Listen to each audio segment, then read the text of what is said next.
This wasn't just a random raid by hungry bandits. This was a calculated, ideological invasion. Weeks, and some reports say months, before the first shot was fired, the community of Kwara received a chilling warning letter. It was signed by a cell believed to be the Kwara group, an extremist faction that recently merged with elements of ISIS-L. The letter wasn't a ransom demand. It was a manifesto. They told the villagers they were coming to purify the land, demanding that the community abandon the Nigerian state, stop paying taxes to the government, and instead submit to their extreme version of Sharia law. But the people of Kwara and Nuku, mostly moderate, peace-loving Muslims, stood their ground. They chose their tradition and their country over extremism. By ignoring the letter, the villagers unknowingly signed their own death warrants. This refusal to attend their preaching turned a mission of indoctrination into a mission of total annihilation. Part 3. The Mosque Ruse, a cold-blooded trap. At approximately 5:30 p.m. on Tuesday, the sound of hundreds of motorbikes began to rumble like thunder across the Kayama Plains.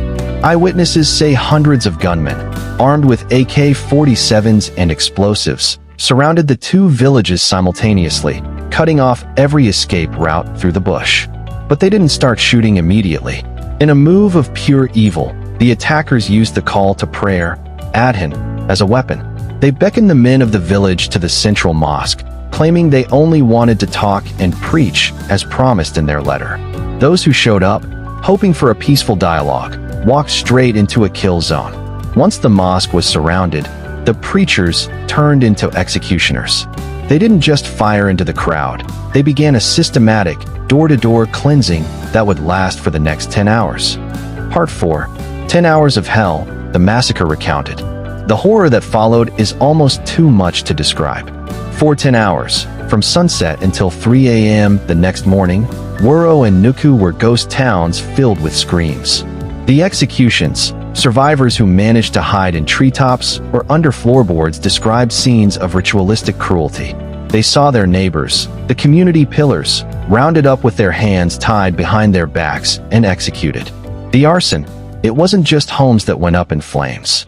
The terrorists targeted the symbols of the community. They razed the traditional king's palace, the residence of Alhaji Salihu Umar, burnt the local market to the ground after looting millions of naira, and destroyed the school.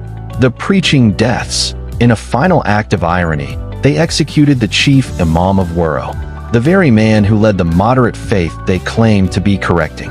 Beside him lay a school principal and a headmistress. The